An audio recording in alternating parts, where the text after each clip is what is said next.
Hi, it's Adrian from All About Screen Doors, and in this video I'm talking a little bit about how you select mortise locks for patio doors. Now, mortise locks are used on various types of patio doors: wooden doors, vinyl doors, and the aluminum ones.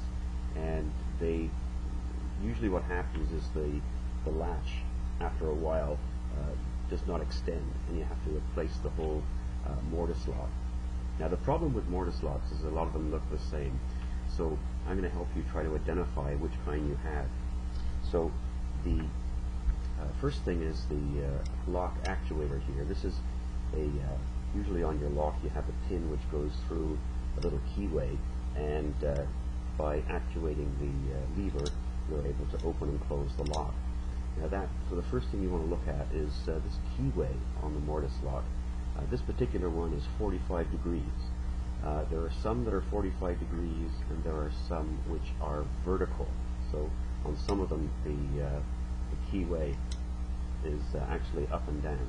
And it's important to pick the right one, because if you don't, then the latch key here is not going to fit on in the right position. The other thing is, if we look at the front of this lock, we've got kind of a round-shaped top and bottom, which fits into a recess in the patio door. This particular one has a separate mounting bracket which fits into the patio door. But some of these mortise locks fit right into the patio door themselves. So this one has a rounded shape, and others have a squared off rectangular shape to them. So that's another thing to take note of. This little screw up here is another thing. What that's used for is to move the latch in and out, so you can get it to close once you've got it installed. So there's a slight adjustment. Some locks have that, other locks don't. So that's another thing you want to look out for, this adjustment screw. In this one we have a couple of tabs on top and bottom. That's where the lock actually gets attached.